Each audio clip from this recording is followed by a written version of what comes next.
Bienvenidas, bienvenidos. Buenas tardes, buenas noches, buenos días, depende en qué momento vayan a ver este video. Les comento que el tema de hoy es sumamente apasionante. Mientras Instagram invita a nuestros seguidores, a nuestras seguidoras, les cuento que hoy vamos a estar hablando de cultura de la paz.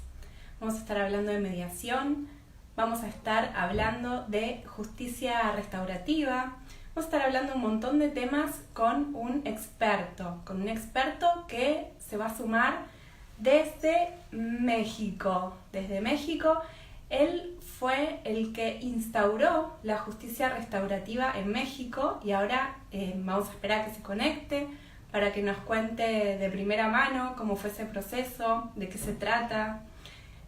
Vamos a ir saludando también a nuestros seguidores, a nuestras seguidoras. Hola Ariel Hernández, ¿cómo estás? Un placer saludarte, qué lindo tenerte acá. Está Lisette, está Despacho, Ana, hola Kinari Colorado, Ricardo, un montón de personas que se están sumando. Vamos a... Este es el usuario con el que se iba a conectar nuestro invitado de hoy. A ver si se suma. Ahí estamos. Bienvenido Jorge Pesqueira Leal, ¿cómo estás? Muy bien, por fortuna, muchas gracias. Qué gusto saludarte y sobre todo a las personas que se suman a esta experiencia, a este encuentro. Sí, tenemos la verdad que un montón de personas conectadas hoy. La verdad que me parece que el tema de hoy es sumamente convocante también, ¿no? Hablar de lo que es la paz, los derechos humanos, la justicia restaurativa. Recién estaba comentando que fuiste el precursor en México de la justicia restaurativa. La verdad que es un Hemos enorme, trabajado, sí, es un, hemos trabajado intensamente, sí. es un Te escucho. enorme placer tenerte acá. Bueno, Jorge, por favor, contanos de primera mano, en primera persona, quién sos. Porque estamos tan contentos de tenerte acá. Bueno, pues soy una persona como cualquier otra de los miles de millones de seres que habitamos este planeta, obviamente preocupado por la realidad que vivimos, no nada más en América Latina, sino en el mundo entero. Y esto por el hecho de que de alguna manera, pues en lugar de elaborar efectivamente en la edificación, en la construcción de una cultura de paz, hemos estado conspirando contra la paz y contra la naturaleza. Evidentemente no puede haber serenidad y convivencia sana en espacios donde estamos confrontándonos constantemente con el medio ambiente natural. Y bueno, pues estamos observando nosotros cómo ahora nos pasa factura el planeta, pues con distintas expresiones de daño que no ayudan a esta convivencia que ansiamos tener, una convivencia armónica, una coexistencia pacífica. Y claro, no solo es el medio ambiente natural pues, de alguna manera o en buena medida tenemos una deuda significativamente con sino nosotros conviviendo en ese ambiente y que, pues, desgraciadamente, tampoco estamos haciendo las cosas como se debiera, ¿verdad? Y mira que este tema de la paz es un tema que se remonta a los orígenes mismos de nuestra especie. Los seres humanos tenemos ansia de coexistir pacíficamente. Sin embargo, conspiramos por muchas razones. Pasa que aunque la mayoría de las personas ansiamos la paz, una minoría empecinada está dale que dale y crea este ambiente ríspido en nuestros países y en el planeta entero. Y en ese sentido, pues, se puede decir que estamos en una colisión entre el deber ser de lo que marca, lo que define, lo que establece, ¿no? Organización de Naciones Unidas, que es un referente para nosotros. O sea, la Declaración Universal de los Derechos Humanos es un referente para nuestra especie, así como otros textos y distintas generaciones o categorías de derechos humanos que se han sumado a lo largo de los años y partiendo de 1945, aunque igual nos podemos remontar tiempo atrás, pero sobre todo, pues el nacimiento de la Declaración Universal el 10 de diciembre de 1948. Sin embargo, fíjate, en 1945, el 16 de noviembre, nació UNESCO. UNESCO es un órgano clave en la construcción de cultura de paz. Es Organización de Naciones Unidas para precisamente la educación, la ciencia y la cultura. Y es en ese contexto en el que debemos cuidar nosotros por dónde transita la especie. Es decir, somos como niños malcriados los seres humanos, ¿no? Somos berrinchudos. Jorge, perdón que te interrumpa. La verdad es que me gustaría que vayamos como profundizando un poquito algunos temas, por ejemplo, esto de la UNESCO, ¿no? Vos hablaste de la Declaración Universal, ¿cuándo nacen los derechos humanos formalmente, no? Obviamente que nosotros que estamos en temas sabemos que podemos hablar de derechos humanos hace bastante tiempo más, pero bueno, se empieza a organizar, ¿no?, esta comunidad internacional. ¿Y por qué? Quiero que nos cuentes por qué es importante el tema de la paz. ¿Qué es lo que se busca? ¿Cuáles son esos objetivos?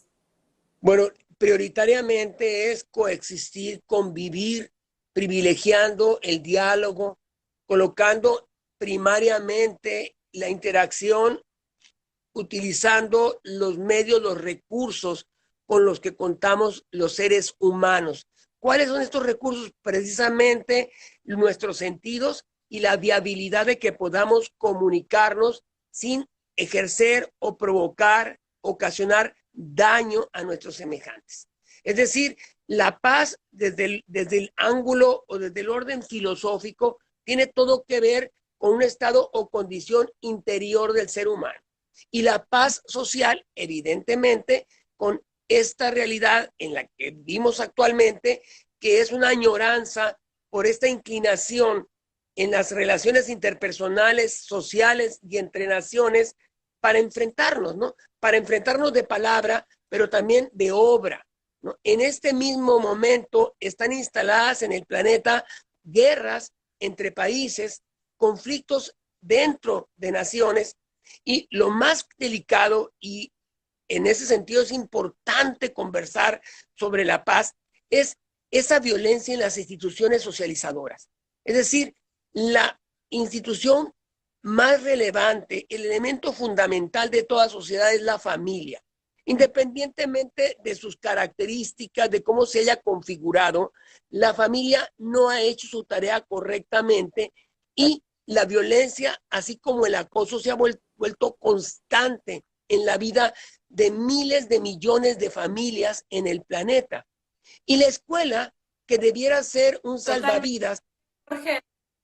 Sí. Mira, Jorge, justo con respecto a lo que vos estás diciendo, acá Ariel Hernández nos está haciendo una pregunta que tiene mucho que ver con lo que vos estás explicando ahora. Él nos pregunta, nos dice, el camino al cambio para la paz, ¿no debe comenzar por hacernos cargo todos por nuestros deberes sociales? Yo entiendo que se refiere a esto, ¿no? Cómo cada persona tiene deberes sociales y cómo si esto influye en el camino para la paz. Vos hablabas recién de la familia, ¿no? Que creo que es como el núcleo social primario, ¿no?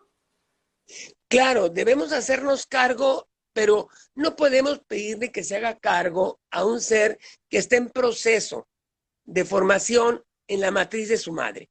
Tampoco lo podemos hacer a quien recién emerge en el mundo exterior y solamente tiene días, semanas o meses de vida. Somos nosotros los que hemos transitado en una cultura que ha influido sobre nosotros y que al final nos convierte en historias plagadas de actitudes que no hacen a la edificación de la paz, sino que más bien a la generación y la multiplicación de los conflictos. Claro, tenemos el compromiso, el deber de hacernos cargo de lo que ha sucedido hasta hoy y de lo que al día de hoy también nosotros estamos llevando a cabo en pro de la edificación de la construcción de la paz. Pero bueno, para que esto suceda, es indispensable tener claridad sobre cómo dar pasos y pasos sólidos, porque lo que tenemos a nuestro alrededor es violencia. Si nosotros observamos, por ejemplo, la vida cotidiana en las escuelas, no es de convivencia pacífica. El acoso, que es la violencia intencional, reiterada, con el ánimo de hacer daño, está presente desde preescolar. ¿Y por qué desde preescolar? Porque en la familia hay mala educación y se tiene una concepción errónea de el rol, de la misión, de la función de socialización. Entonces, ese ser pequeñito, pequeñita, empieza a experimentar formas de respuesta a una realidad. Y resulta que como se mira a sí mismo o a sí misma y cómo se relacionan los adultos, las personas que ya han transitado por la sociedad, indudablemente lo están haciendo de una manera en la que no favorecen que anide y sobre todo que se desarrolle en la mente de la persona esta vía o este camino para experimentarse a sí mismo como una persona en sintonía con aquello que es más significativo para cada quien como ser humano. O sea, ese ser que llega casi en blanco, obviamente con una herencia, está en condiciones muy favorables o desfavorables, ¿no?, de transitar hacia la paz o transitar hacia conflictos destructivos. Entonces, el tránsito hacia un lado o hacia otro tiene que ver con el espacio donde nace. ¿Cómo se le cría? Llega a la escuela y resulta que en preescolar te encuentras con 25, 30 historias de vida, historias distintas a pesar de la temprana edad. Son 3 o 4 años de edad y ya ha quedado impregnado cada ser humano de lo que sucede en su hogar. Por eso es vital lo que sucede en este periodo de gestación del ser, porque si se conspira contra la persona, por ejemplo, pobreza extrema, desnutrición y una serie de factores que se dan en la madre aún antes de que nazca el ser, ya estamos mirando nosotros que está sucediendo algo que vulnera, que violenta la paz, ¿no?, de la persona que está en ese proceso de desarrollo. Y cuando se llega al mundo, pues encontramos nosotros un ambiente que puede ser favorable para nuestro desarrollo o que por el contrario, ¿no? Lo que se nos muestra, lo que percibimos es agresión. Con frecuencia la nalgada que recibimos no es para respirar, es una acción de maltrato. Y desgraciadamente América Latina y el Caribe trae como estigma en la familia una cantidad significativa de personas adultas que no saben cómo criar a sus hijos e hijas. Por eso es muy importante la educación, pero la educación no solo en la escuela, la educación en la familia. Pero si nosotros no hemos acudido a un espacio donde se nos enseñe cómo ser padres, madres o el rol que juguemos como adultos responsables de esos niños o niñas, entonces lo que vamos a transmitir es aquello que nosotros recibimos. Y si aquello que recibimos no ayuda, produce personalidades rígidas, propensas a los conflictos destructivos, a pasar por encima de nuestros semejantes, bueno, pues entonces estamos dañando la salud psicoemocional de esos seres pequeños. Entonces, estamos hablando de que cuando me refiero a UNESCO, es un esfuerzo, una verdadera epopeya que se remonta a precisamente fines de los años 40 hasta el día de hoy, en aras de cómo educar en el aula, pero también cómo educar en ese espacio de socialización primaria que es nuestro hogar. Totalmente. Acá también nos estaban comentando y nos dicen, nos educan para no sociabilizar desde pequeños. Y es esta las consecuencias, ¿no?, de la falta de educación y de que los padres a veces educan a partir de sus propias carencias, ¿no? Cómo eso impacta después en en las relaciones con otros. Yo sé de tu trabajo también con los niños pequeños de la zona donde estás vos. La verdad que me parece que el tema de poder generar estos cambios y esta cultura desde muy pequeños es lo que en definitiva nos va a mejorar como sociedad, ¿no? Es un poco de lo que venís hablando vos. Sí, y mira, hay una cosa, lamentablemente las culturas contemporáneas no ayudan a que se manifiesten nuestros derechos fundamentales. Al contrario, conspiran contra estos derechos y nos determinan en el comportamiento. Incluso los avances de la tecnología, ¿no? Al 2021, las redes sociales, etcétera, en buena medida van generando en nosotros una manera de vernos a nosotros mismos y de analizar y de observar el mundo.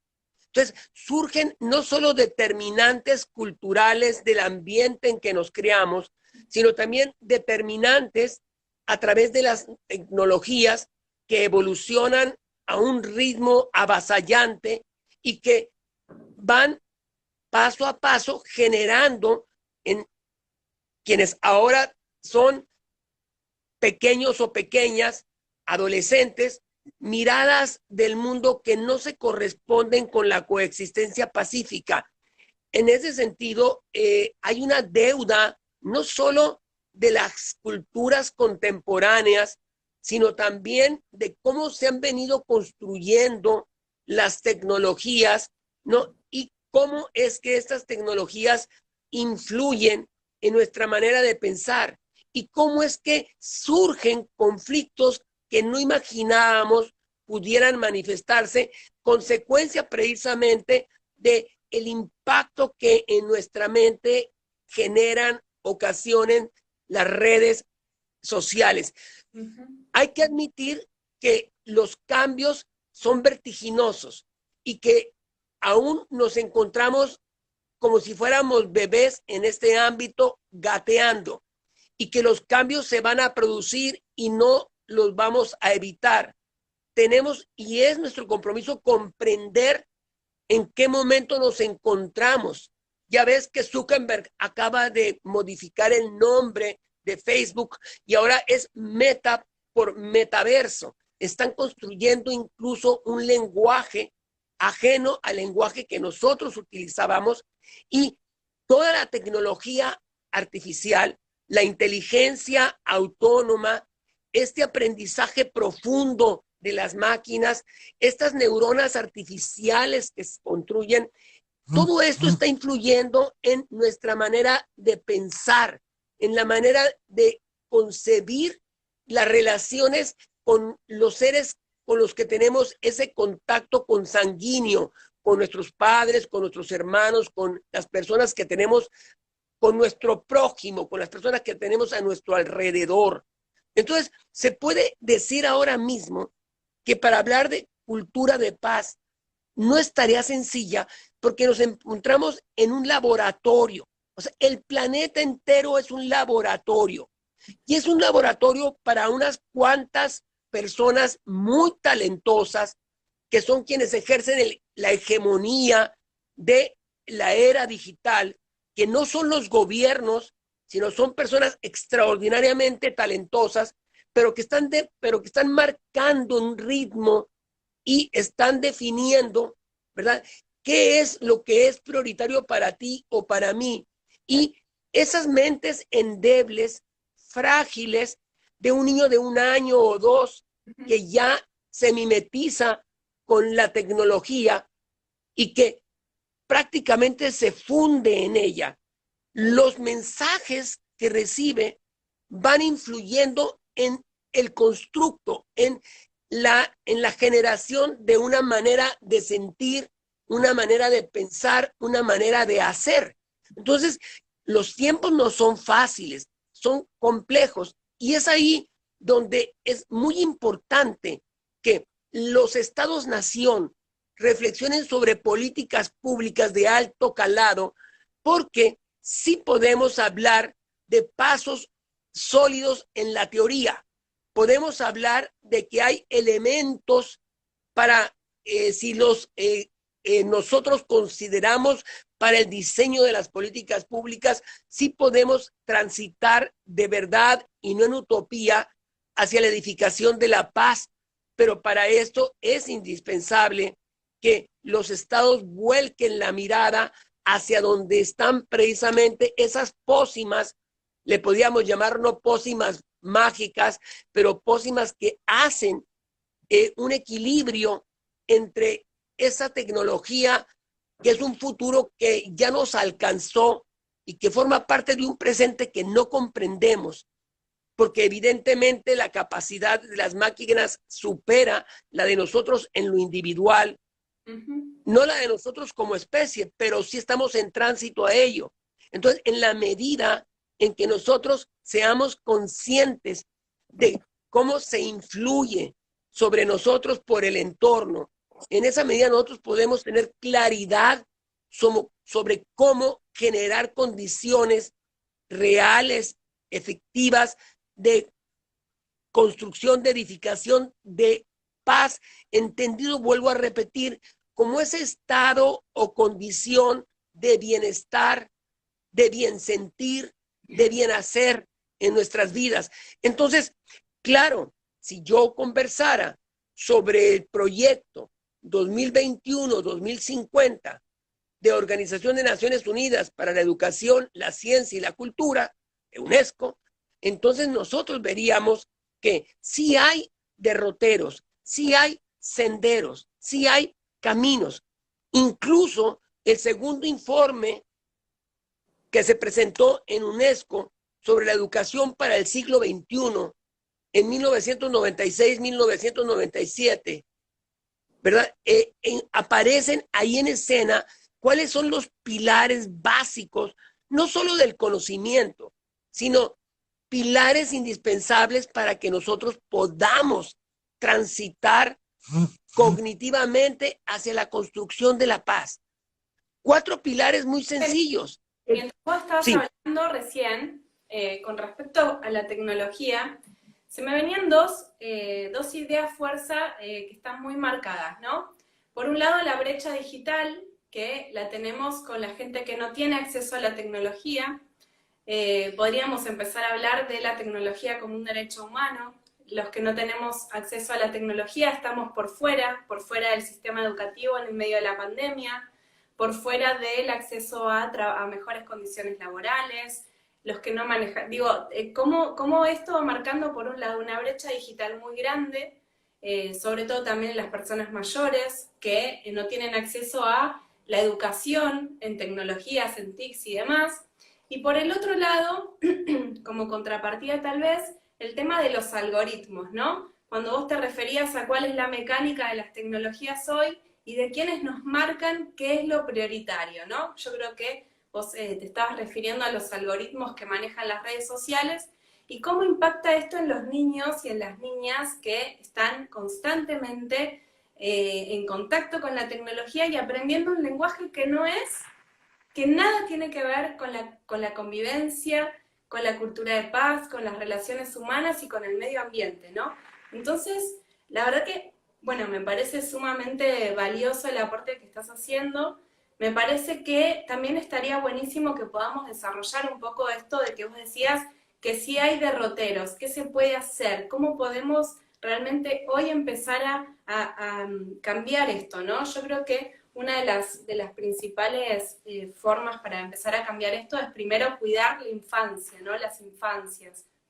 Me parece que todo empieza desde ahí, desde cuidarlos, el acceso a la información, a qué información tienen acceso. Como vos decías, hay un grupo de gente que no tiene buenas intenciones, y en Internet esto se ve un montón, y ellos están como muy desprotegidos, ¿no? ¿Qué nos podés contar sobre todo esto? Bueno, en principio comentarte que los algoritmos son eso, son construcciones que podemos hacer nosotros muy sencillas o son construcciones inteligentes para los cuales se requieren personas muy talentosas, pero que la construcción del algoritmo puede sesgarse de tal manera que no refleje lo que nosotros consideramos como valioso para nuestra especie. Y sí, en cambio, anide en nuestra mente el odio, el rencor, la envidia, la ambición, todo esto generado o producido a través de una repetición continua de algo que sirve de alimento al ser. Recordemos más allá de los cuestionamientos, que no se duda de que los seres humanos, dentro de nuestra bóveda craneal, tenemos 3 cerebros. Y el cerebro básico es fácilmente manipulable por la inteligencia artificial, sobre todo de última generación, y la que está por venir, de la que yo te puedo hablar 5, 7, 8 años. O sea, no estamos hablando de generaciones, ¿no? Entonces, estamos refiriéndonos a una realidad sangrante, puede decirse, ¿no? En la que lo que se construye, ¿verdad? Se construye en el contexto de una mirada de la realidad, y una mirada de la realidad que tiene una ideología detrás de sí. Y esa ideología construye o genera, ¿no? Elementos que se traducen en una manera de pensar. Los seres humanos tenemos un problema. Primero, yo te decía, el cerebro básico es manipulable. El cerebro límbico, donde se asientan nuestras emociones, también lo es si no hemos crecido, si no hemos evolucionado, si en lo individual no hemos alcanzado a identificar nuestras emociones. Entonces nos van a arrollar las emociones o vamos a anidar en nuestro ser emociones negativas. Entonces, por un lado tenemos estos elementos naturales del ser y por otra parte tenemos elementos artificiales que influyen sobre estos. Entonces se puede decir que el ser humano en este momento está desprotegido. O sea, estamos en una situación en la cual estamos más dependiendo de lo que se genera para que nosotros introyectemos, y resulta que la personalidad, por factores que tienen que ver con la evolución de nuestra especie, tiene la inclinación a que seamos rígidos en nuestra mente.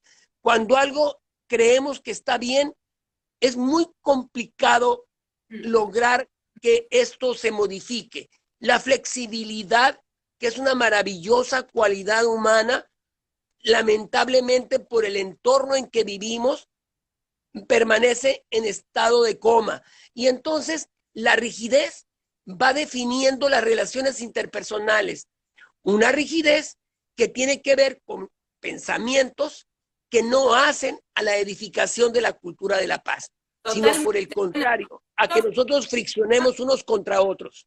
Nosotros acá a esa rigidez de la que vos hablás le llamamos estereotipos o prejuicios, como para ir identificando, porque vos hablás por ahí muy técnico y acá este espacio me gusta siempre como bajarlo un poco, que sea súper entendible y que no queden dudas de qué estamos hablando. Yo entiendo que vos te referís a los estereotipos y a los prejuicios. Cuando tenemos una concepción que por ahí adquirimos desde muy pequeños, desde nuestros entornos más primarios de sociabilización, de cómo es, no sé, por ejemplo, un migrante, qué características tiene, de qué manera me relaciono con una persona que es de otro país que no es el mío, qué condiciones laborales tiene, qué condiciones de higiene tiene. Digo, todos esos prejuicios que tenemos que vienen de esa rigidez de los estereotipos que vimos, que salieron en la tele, que salieron en las redes sociales, y después cómo es diferente, ¿no? Cuando realmente podemos generar un contacto humano con esa persona desde otro lugar, sin todas esas concepciones rígidas de las que vos hablabas, porque nosotros en la actualidad tenemos otra información, digamos, disponible, y cómo cuesta, ¿no? Que más allá que tenemos esa posibilidad de flexibilidad neurocognitiva, que yo sé que vos sabes muchísimo de neurociencias también, cómo pese a tener esa flexibilidad a veces nos cuesta un montón adaptarnos, ¿no? A esta nueva realidad. Me parece súper interesante el tema. Y claro, o sea, es que el vértigo de la tecnología es de tal magnitud que no es indispensable que transcurran años para que anide en tu mente una idea y se convierta en algo que defiendes incluso con tu vida misma. O sea, esa es una tragedia, el hecho de que, a diferencia de tiempos pasados, donde eran procesos, ¿no?, que se generaban con un ritmo en el que se alcanzaba a reflexionar sobre la necesidad de cambio.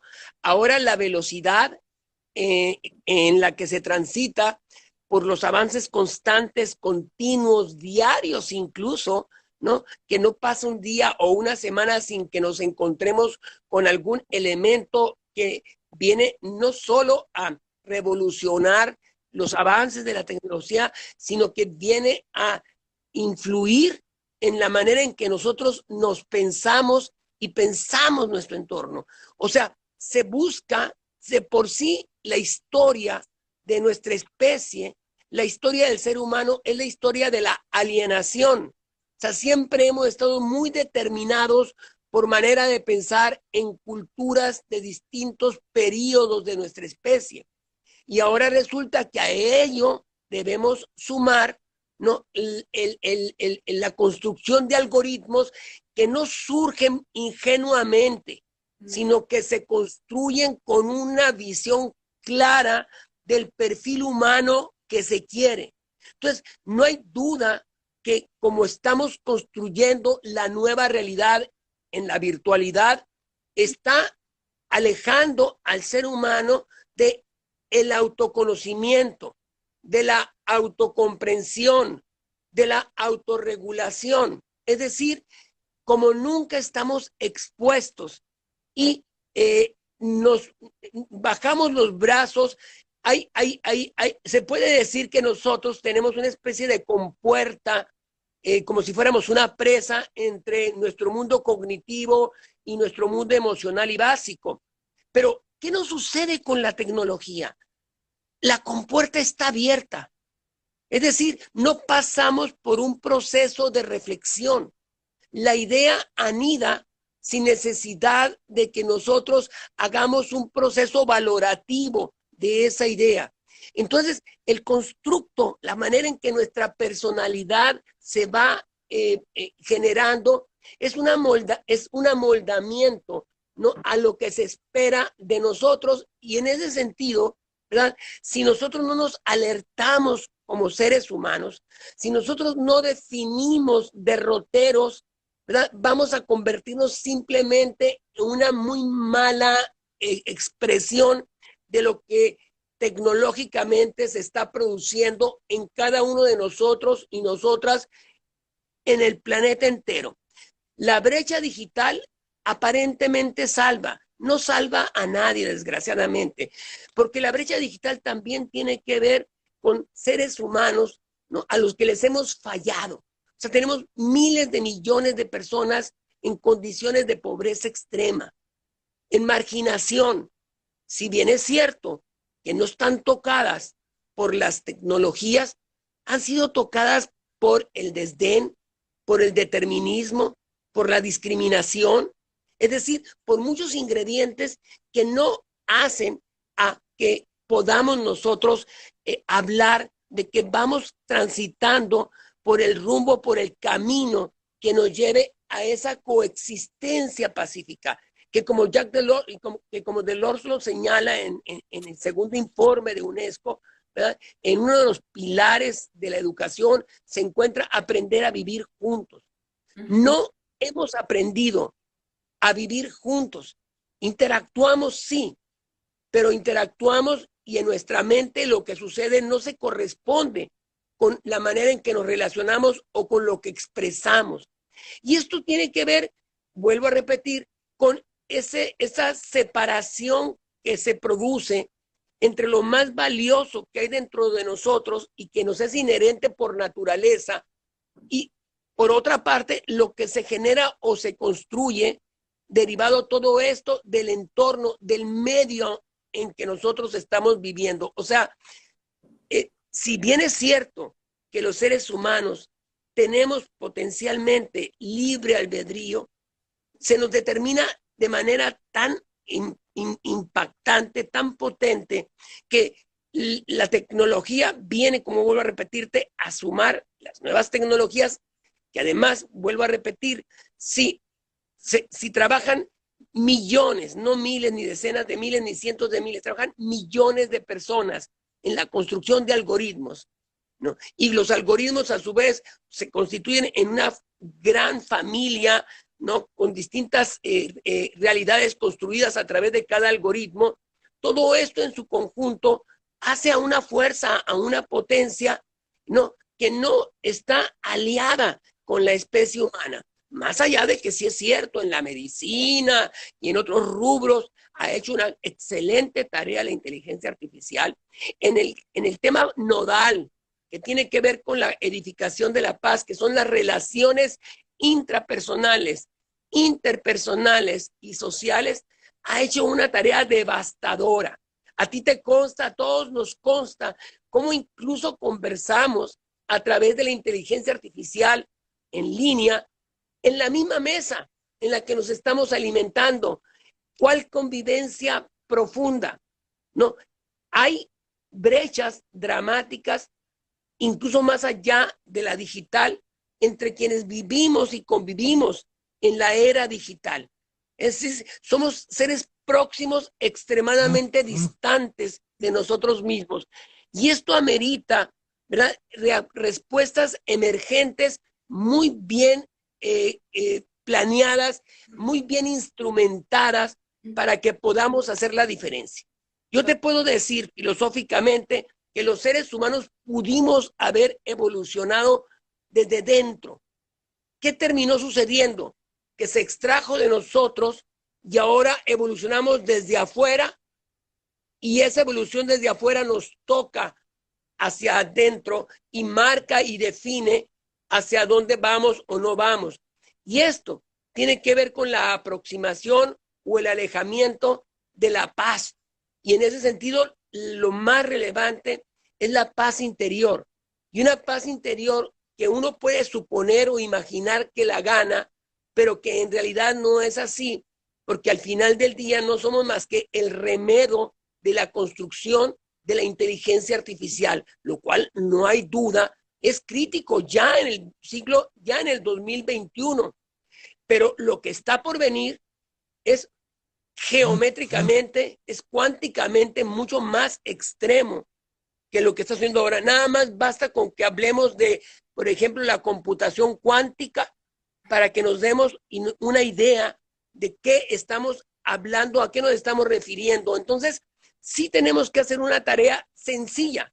Fíjate, sencilla porque es el contacto amoroso, porque es el contacto afectivo, porque es la nutrición que podemos dar a través de lo más bello que nos es inherente a los seres con los que tenemos contacto inmediato, que pueden ser nuestros hijos o los seres que amamos o nuestros semejantes en general.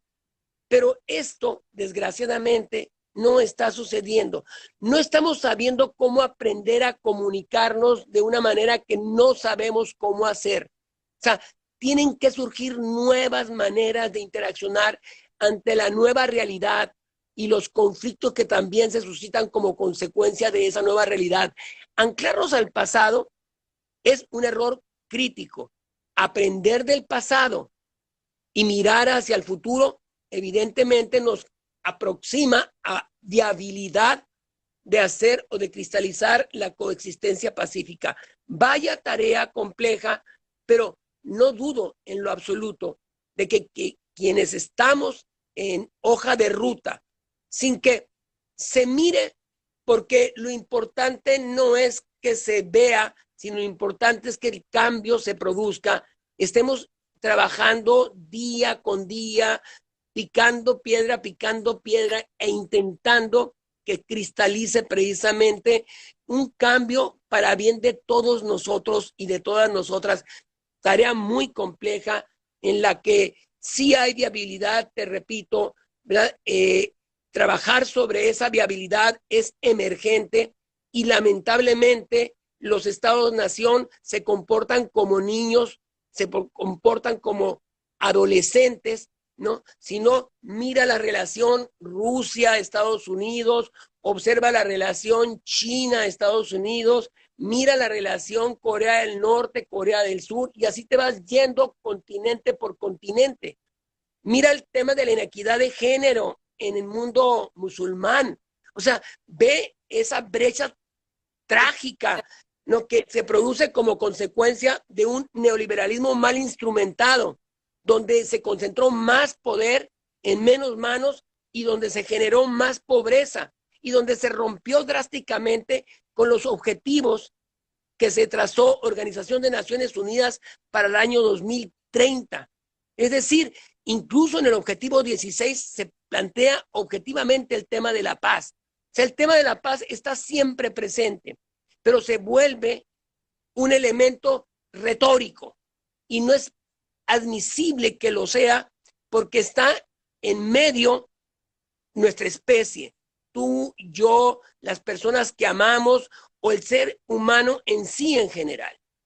Bueno, algo que me gustaría ir un poquitito para atrás con algo que vos dijiste y con algo que nos preguntaron acá en el chat. Acá en el chat nos dicen que hoy se aprende más en Internet que en los sistemas educativos oficiales. Y me parece sumamente interesante este planteo porque tiene relación con lo que vos decías, ¿no? Que nosotros en realidad nos estamos de alguna manera formando de afuera hacia adentro, con toda esta información que hay en Internet y que pasa sin filtros hacia nosotros.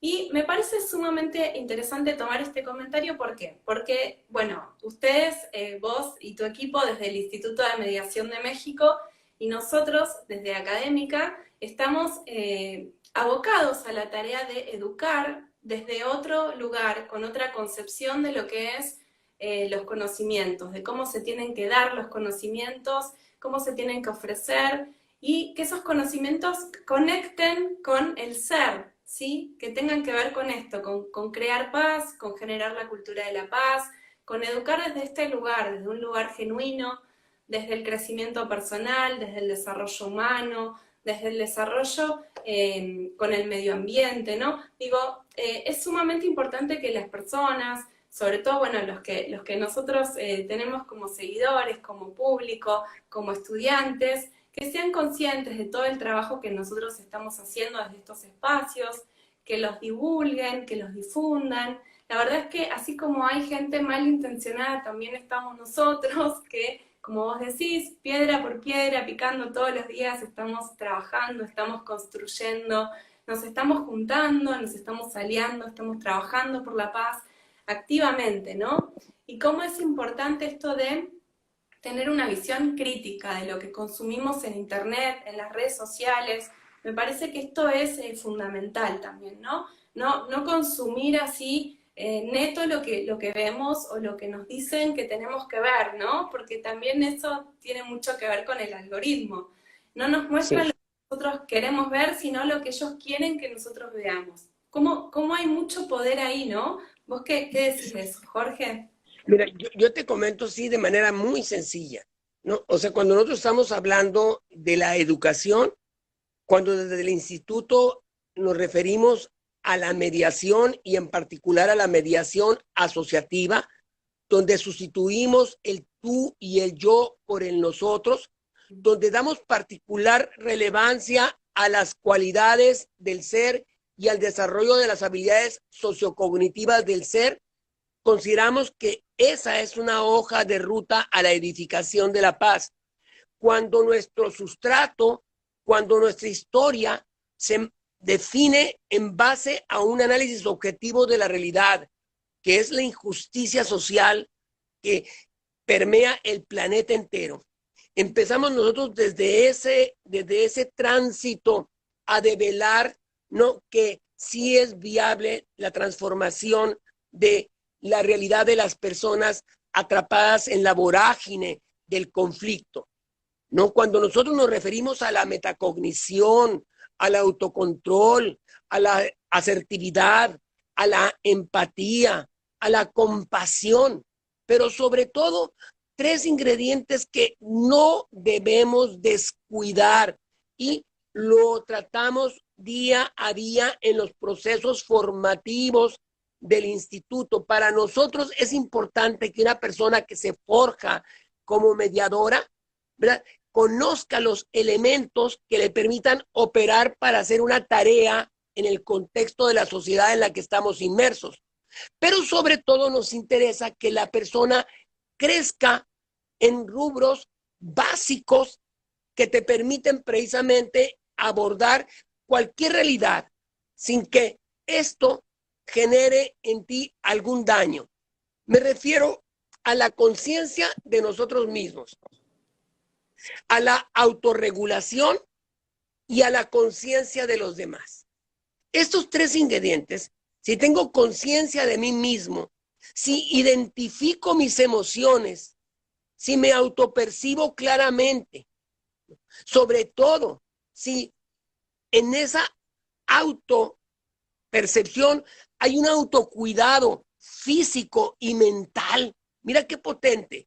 Yo soy vegano, por ejemplo, congruentes en cuanto a lo que sentimos, pensamos y hacemos. No es una tarea sencilla, pero si, por ejemplo, no atiendes a una de las instancias de tu ser, que es la instancia física, ¿cómo vas a atender otras instancias, ¿verdad? Como puede ser la mental o la espiritual? Entonces, el autocuidado, este hecho de tomar conciencia, entendernos a nosotros mismos, es una tarea que podemos llevar a cabo porque estamos forjados genéticamente para que así sea. Sin embargo, nos colocamos en la zona de confort y esperamos que lo que viene de fuera construya o genere la solución a nuestra realidad. El costo es demasiado alto. Es como transitar por nuestro ciclo de vida con una venda en los ojos. O sea, no miramos la realidad y vivimos en un mundo de ficción, lo cual es de alto riesgo para nuestra especie cuando esto se generaliza.